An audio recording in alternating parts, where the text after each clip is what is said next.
एक एप्पल ने ग्रेविटी के जरिए विज्ञान को बदला और दूसरे ने तकनीक की दुनिया को।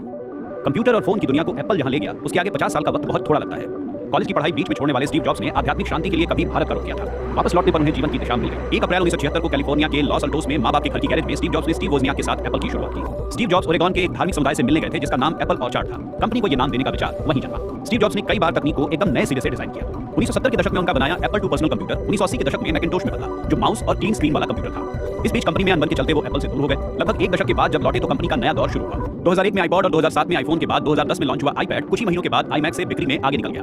स्टीव जॉब्स ऐसे डिवाइस बनाना चाहते थे जो न सिर्फ लोगों के काम आए बल्कि उन्हें दीवाना बना दे और लोगों की सेवा करना जो शुरू से ही हमारे सामान खरीद रहे हैं, क्योंकि कई बार लोग सोचते हैं कि ये पागल हैं, हालांकि उस पागलपन में हम जीनियस देखते हैं और उन्हीं लोगों के लिए डिवाइस बना रहे हैं।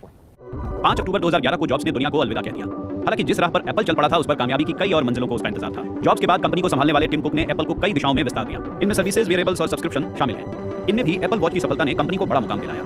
एप्पल अमेरिका की पहली कंपनी है जिसने 1000 अरब डॉलर का मार्केट वैल्यू हासिल किया, जो अब 3000 अरब डॉलर से ज्यादा हो चुका है। कामयाबी के सफर में एप्पल ने सिर्फ बाजार ही नहीं लोगों का भरोसा भी हासिल किया है। मोटोरोला, नोकिया, सोनी और ब्लैकबेरी के दबदबे वाले बाजार में आईफोन ने जिस तरह अपनी जगह बनाई उसकी दूसरी मिसाल मुश्किल है। पुराने डिवाइसों को धीमा करने के विवाद को छोड़ दें तो ये भरोसा मोटे तौर पर अब तक बना हुआ है। महंगा होने के बावजूद आज दुनिया में 1.52 अरब से ज्यादा आईफोन इस्तेमाल में है और ये संख्या लगातार बढ़ रही है।